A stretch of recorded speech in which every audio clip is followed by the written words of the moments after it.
बिस्मिल्लाहिर्रहमानिर्रहीम। अस्सलाम वालेकुम। Welcome to she's cooking corner. तो क्या हाल है आप सबके, कैसे हैं आप सब। तो जी आज हम अपने किचन में जो रेसिपी आपके लिए लेकर आए हैं वो मलाई कुल्फ़ा की आइसक्रीम की लेकर आए हैं। तो बहुत ही ज़बरदस्त बनती है। तो इस बार ईद पे आपने इसको ज़रूर ट्राई करना है और घर में मौजूद चीज़ों से ही, चंद चीज़ों से हम इसको बनाएंगे, बहुत ही मज़ेदार। तो रेसिपी जानने के लिए वीडियो को लास्ट तक देखिए, स्किप किए बगैर, और देखिएगा कि किस तरह से बनती है ये। तो बिस्मिल्लाह करते हैं, स्टार्ट करते हैं अपनी रेसिपी को। तो जी जो जो इंग्रेडिएंट्स जाएंगे वो आप नोट कर लीजिए।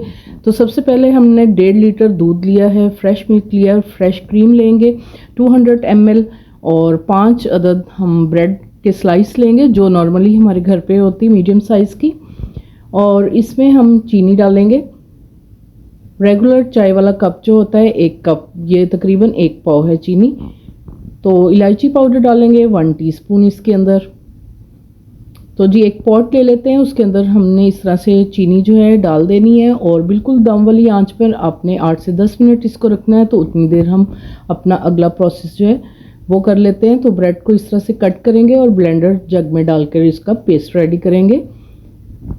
तो इसके आपने बिल्कुल छोटे छोटे से पीसेस कर लेने हैं। इसी दौरान अगर आप मेरे चैनल पर नए हैं तो प्लीज़ इसको सब्सक्राइब करें, लाइक करें, शेयर करें और मस्ट बेल आइकन को भी ज़रूर प्रेस कीजिएगा ताकि मेरी हर रेसिपी का नोटिफिकेशन सबसे पहले आपको मिल सके।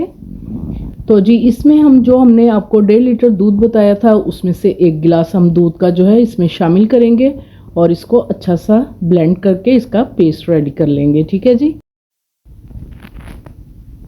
तो आपने बहुत अच्छी तरह से इसको ब्लेंड करना है ताकि कोई भी इसमें चंक्स वगैरह ना हो, बिल्कुल पेस्ट बन जाए। तो मैं आपको चेक करवाती हूँ इसकी कंसिस्टेंसी। ये देखें, बिल्कुल ये पेस्ट बन चुका है। तो इसी तरह से हमें चाहिए।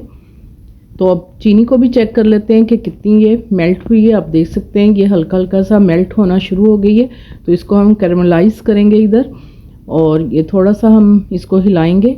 और आपने आंच बिल्कुल भी तेज़ नहीं करनी है। अगर तेज़ आंच करेंगे तो ये चीनी जो है कड़वी हो जाएगी। तो बिल्कुल हल्की आंच पे आपने इसको मेल्ट होने देना है। तो आप देख सकते हैं ये चीनी जो है बिल्कुल हमारी मेल्ट हो चुकी है। तो इस पॉइंट पे अब हम दूध शामिल कर देंगे। तो आप देख सकते हैं ये जो कैरमलाइज हुई थी चीनी, ये बिल्कुल हार्ड हो गई है दूध डालने की वजह से। तो आपने बिल्कुल परेशान नहीं होना। तो जैसे ही ये बॉयल आएगा इसमें तो ये खुद ब खुद मेल्ट हो जाएगी। तो आप देख सकते हैं चीनी मेल्ट हो गई है, बिल्कुल थोड़ा सा टुकड़ा है ये भी मेल्ट हो जाएगा। 2 से 3 बॉयल आएंगे तो ये बिल्कुल मेल्ट हो जाएगी।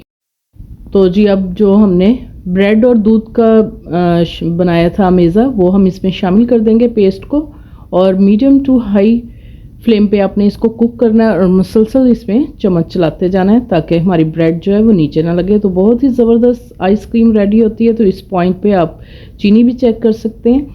तो आप देख सकते हैं इसमें बबल्स बड़े बड़े से बनने स्टार्ट हो गए हैं। तो ये बिल्कुल अब रेडी होने वाला है। तो आपने मीडियम फ्लेम पर इसी तरह से इसको जो है कुक करना है। तो 1 टेबलस्पून मैंने इसमें पिस्ता लिया है और 2 टेबलस्पून मैंने इसमें बादाम लिए हैं। तो आपने इस तरह से इसको कट कर लेना है। हस्बे ज़रूरत कम या ज़्यादा अपने हिसाब से ले सकते हैं आप। तो जी थोड़ा सा हम इसमें शामिल कर देंगे, और इलायची पाउडर जो मैंने आपको बताया था वो भी आपने इसमें डाल देना है और फ्लेम को आपने ऑफ कर देना है।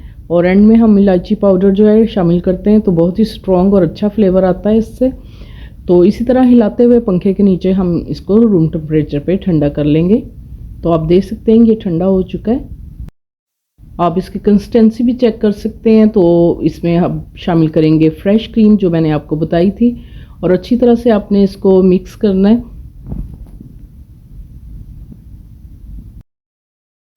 एग बीटर की मदद से आप अच्छी तरह से इसको मिला लें ताकि अच्छी तरह से ये मिक्स हो जाए, यकजान हो जाए। तो बहुत ही ज़बरदस्त बनती है। तो ज़रूर इस बार आपने ईद पे ये बनाना है तो ज़रूर ट्राई कीजिएगा इस रेसिपी को। तो जी इसको अब हम एयर टाइट कंटेनर है मेरे पास ये डिस्पोजेबल, आपके पास जो भी कोई हो एयर टाइट होना चाहिए, कोई भी डिब्बा हो उसको लें आप। और उसके पैंदे में आपने थोड़ा सा स्प्रिंकल करने हैं ड्राई फ्रूट्स जो मैंने आपको बताए वो डाल लें, और फिर हम इसको पोर कर देंगे। तो आप इसकी कंसिस्टेंसी भी चेक कर सकते हैं। तो तकरीबन इसको हम 6 से 7 घंटे रखेंगे फ्रीज़र में, और ऊपर से ये स्प्रिंकल कर देते हैं हम बादाम और पिस्ता को। तो देखने में भी खूबसूरत लगेगा, खाने में तो बहुत ही मज़ेदार है और बहुत ही आसान है इसको बनाना। आप इजीली इसको घर पे रेडी कर सकते हैं।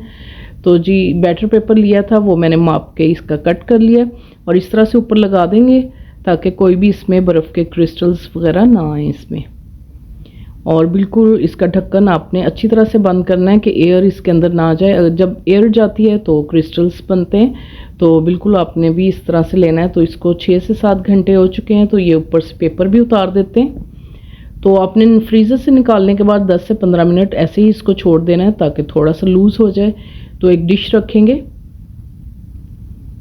और इस तरह से थोड़ा सा टैप करेंगे और निकाल लेंगे। तो आप देख सकते हैं बहुत ही मज़ेदार बनकर तैयार हुई। तो इसको हम सीधा कर लेंगे और कट करके दिखाएंगे आपको इसकी फाइनल लुक। तो ये थोड़ा सा हार्ड ही होता है, कुल्फ़ी टाइप है ये। तो आप इसमें जो है फलूदा वाली सवैयाँ भी डाल के इसको सर्व कर सकते हैं। तो मैं कट करके दिखाती हूँ आपको इसकी लुक। ये आप देख सकते हैं बहुत ही क्रीमी और मज़ेदार बना है, और घर पे बनाना इसको बहुत ही आसान है और मैंने बहुत ही आसान तरीके से आपको बताया है। तो आपने इसको ज़रूर ट्राई करना है। अगर मेरी वीडियोस आपको अच्छी लगती हैं तो लाल सब्सक्राइब के बटन को प्रेस कीजिएगा, साथ में बेल आइकन ऑल पे प्रेस कीजिएगा ताकि मेरी हर रेसिपी का नोटिफिकेशन सबसे पहले आपको मिल सके। और नेक्स्ट वीडियो तक के लिए अल्लाह हाफिज़।